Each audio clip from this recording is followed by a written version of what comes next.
The Vaux was an automobile produced by the Vaux-Hall Motors Company of Grand Rapids, Michigan, and Oakland, California, heavily based on the 1930 Durant. Norman Vaux was a former Durant executive. Production began with the 1931 model year. Bodies for the cars were built by Hayes Body of Grand Rapids, which had leased a plant next to its own to Vaux for initial manufacture. Bodies were delivered to Vaux by using a bridge between the plants. Later, a smaller number of Vaux cars were built in a former Durant plant in Oakland, California. The cars were powered by a flat-six engine designed by Col. Elbert J. Hull, a partner in the venture, and built by the Continental Motors Company of Muskegon, Michigan. The Vaux engine was a modified Continental 22A engine, most of the changes being made to the block, manifolds, and carburetor, and it developed 70 or 80 horsepower, 52 or 60 kilowatts, 71 or 81 PS.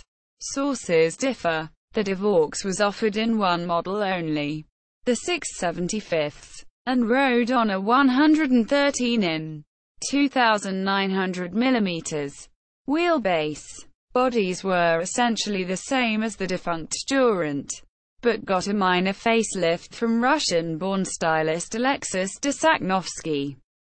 Sachnovsky designed for other automakers including Cord, Auburn, Nash, Packard, and American Bantam. The company frequently mentioned the de Sachnovsky-styled body in its ads. Offered were a coupe and a sedan in standard trim, a custom trim, priced at $595 and $795, respectively. A $545 Phaeton is occasionally mentioned, but it did not reach production and Vaux neither advertised nor sold it.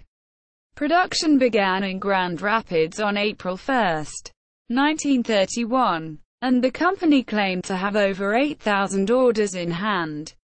Firm orders were far fewer, so production at the two plants was reduced. Oakland was second of the two plants to begin production and the first to close. Vaux-Hall filed for bankruptcy in February 1932, unable to pay its creditors, including Continental. Vaux produced 4,808 vehicles, maybe including production until January 1932, days after Vaux-Hall announced its bankruptcy. Continental Motors Corporation announced it would buy the Michigan assets of Vaux-Hall. Vaux-Hall owed the engine maker nearly $500,000. The new owner renamed the company Continental Vaux Company. Their cars were then called Continental Vaux, sometimes vice versa. There were few changes and only 1358 were built. Sources differ. Continental came out in the 1933 model year with their own cars, not based on the Durant, Vaux cars. It renamed the company Continental Automobile Company in November 1932. It built three models: the four-cylinder Beacon, on a shorter chassis, and the six-cylinder Ace and Flyer, both based on the Vaux. For 1934, only the Beacon remained, renamed the Red Seal 4, after producing approximately 4,200 vehicles during the 1933 and 1934 model years. Continental gave up. Remaining assets were repurchased by Norman Vaux, who hoped to restart production. His plans never materialized and he sold his California plant to General Motors in 1936.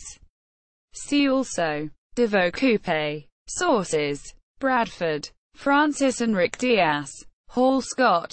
The Untold Story of a Great American Engine Maker, SAE International. 2007, ISBN 978-0-7680-1660-4. Diaz, Rick. E.J. Hall's Life of Power, Automobile Quarterly. 48. First quarter 2008. 62-75. Durant Motors Automobile Club. DMAC. Photo of two-door, custom coupe.